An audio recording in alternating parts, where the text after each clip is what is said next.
So the bombers go in, they entomb a lot of this enriched uranium. Yeah.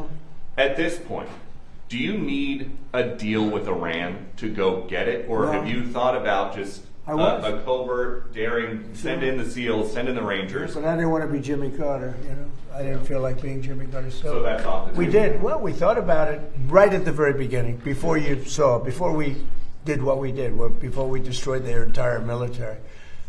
We thought about it, and I didn't want to be in a position where you had, to get there. It's not like Venezuela. Like you go in, you're there for a matter of minutes, and you're out, and everybody's waving goodbye as you take off, and you brought the cargo back. This is different. You'd have to be there for 2 weeks. You'd need massive equipment. You'd have to airlift the equipment in. You're in a war zone. And there was a time at the very beginning when we thought about doing that, because they would have not been watching, but they would have found out. I mean, during a period of a week to 2 weeks, you would have had a major construction operation, because that plane, and more importantly, those people that operate those planes, including the mechanics, they flew for 37 hours round trip. Think of that. And the tankers that refilled them 4 times, and what an operation it was. Amazing. And but we would have been, Peter, we would have been there for a period of from a week to 2 weeks. We would have gotten it. But I said, I don't like the idea of that. All of a sudden, they, pinpoint, they still had missiles left. That means they would pinpoint you and just keep lobbing them in until one gets through, and people would have gotten killed. So I didn't like it. We could get it right now. I don't think they could stop us if we wanted, but there's no reason to. It's entombed. You use a good word. It's entombed. Frankly, probably, and there's another one also. It could be 10.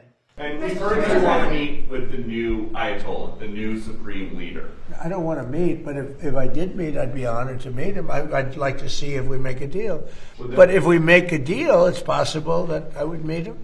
I'd be okay with it. Would that happen here in the U.S., White House? Oh, I don't know, Peter. I haven't really heard too much about it. I didn't suggest it, but some people have suggested it. If it happened, it would happen.